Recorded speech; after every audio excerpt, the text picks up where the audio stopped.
They say the forest gets quieter when predators are near, but that night it wasn't quiet, it was whispering.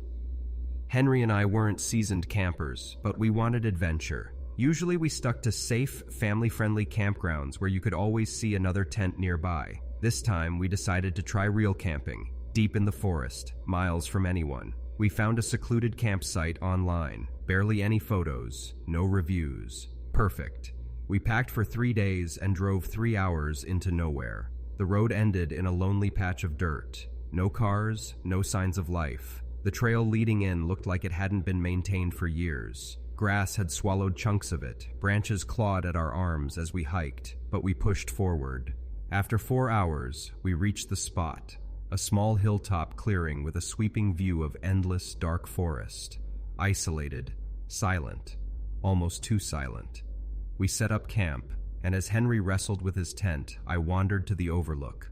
That's when I saw them. Far below, in the shifting shadows of the trees, a group of figures, maybe 4 or 5, moved slowly, not on the trail, just weaving between the trees.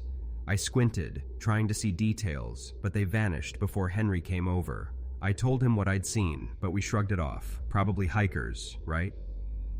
Evening fell. We sat around our fire, laughing, relaxing, until faint voices floated from the darkness. Dozens of words we couldn't make out, back and forth conversation, coming from the same direction I'd seen the figures. We listened, frozen.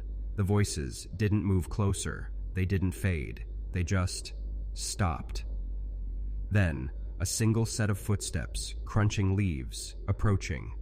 Henry and I stared at each other, gripping our flashlights. A man emerged from the shadows into the glow of our fire. He wore a red baseball cap, long black wavy hair sticking out beneath it, and a smile that was just a little too wide. "Either of you know where the trail is?" he asked casually. I pointed in its direction. "Yeah, it's that way." He didn't move. I hesitated before asking, "The other people out there, are they with you?" His smile vanished for a heartbeat. Then he chuckled, glancing into the woods. "Didn't know there were others out here," he said. "I'm hiking alone." Lie. He'd come from the same direction as the voices. We both knew it. Something about the way he denied it made my skin crawl. He smiled again, waved, and walked down the trail. For half an hour, we whispered theories by the fire. My gut twisted, that primal sense that someone was watching us. Every time I looked into the woods, I swore I saw shadows shifting. Henry's voice trembled. "Should we just leave?"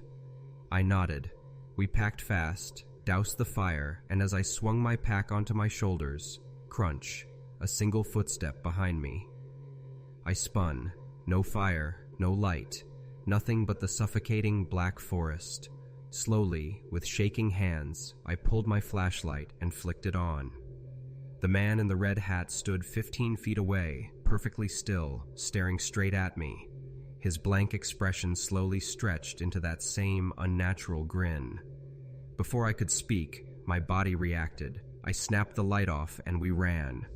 Branches tore at our arms as we sprinted down the trail. Behind us, multiple footsteps crashed through leaves, some chasing directly behind, others flanking us through the trees. They were hunting us.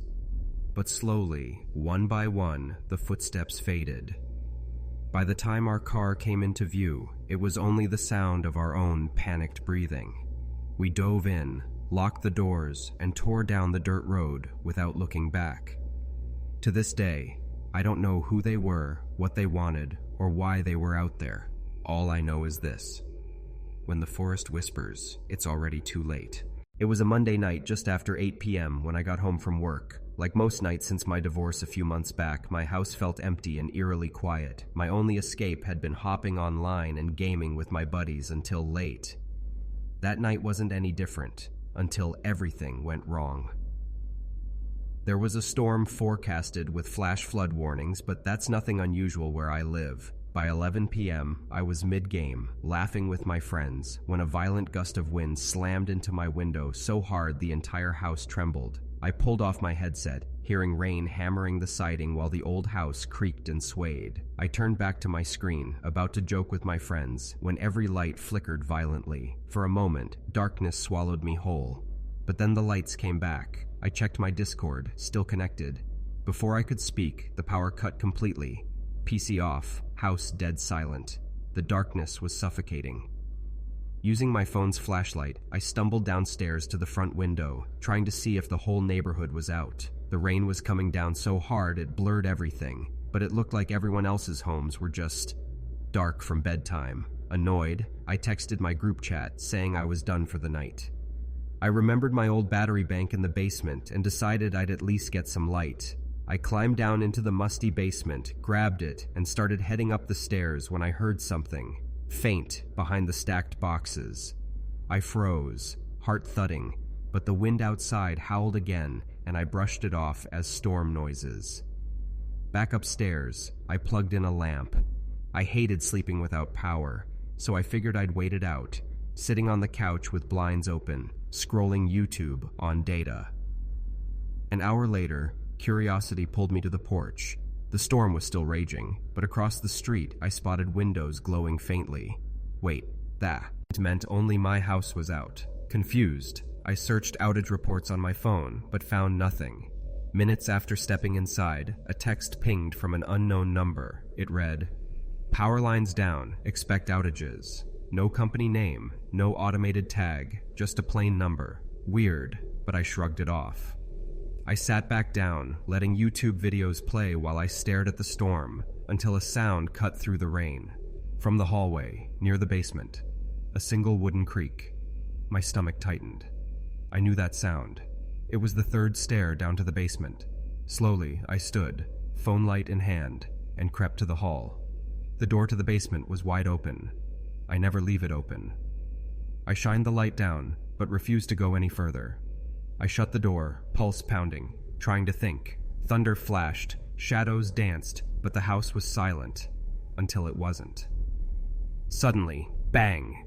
Heavy footsteps thundered up the basement stairs, slamming against the closed door. I ran and threw my weight against it just as whoever, or whatever, hit it from the other side, shaking the frame. There was no lock. My shoulder ached as I leaned harder, the pounding relentless. Desperate, I yanked my phone out and dialed 911. The instant the dispatcher picked up, the assault stopped. I heard retreating steps fading back down into the basement. Without hesitating, I bolted out the front door, barefoot, into my car. I parked across the street, trembling, watching my home for any sign of movement. 10 minutes crawled by before 3 officers arrived. They searched every inch. Whoever it was, they were gone, slipped out the back door. What chills me most is what they found out later. The text about the outage wasn't from the power company. It was a private number. Whoever broke in had my phone number, knew my routines, and shut off my power themselves. We believe when I stepped outside to check the neighborhood. They texted me, pretending it was a power alert, hoping I wouldn't think to check my breaker in the basement. There never was an outage, only a trap waiting in the dark.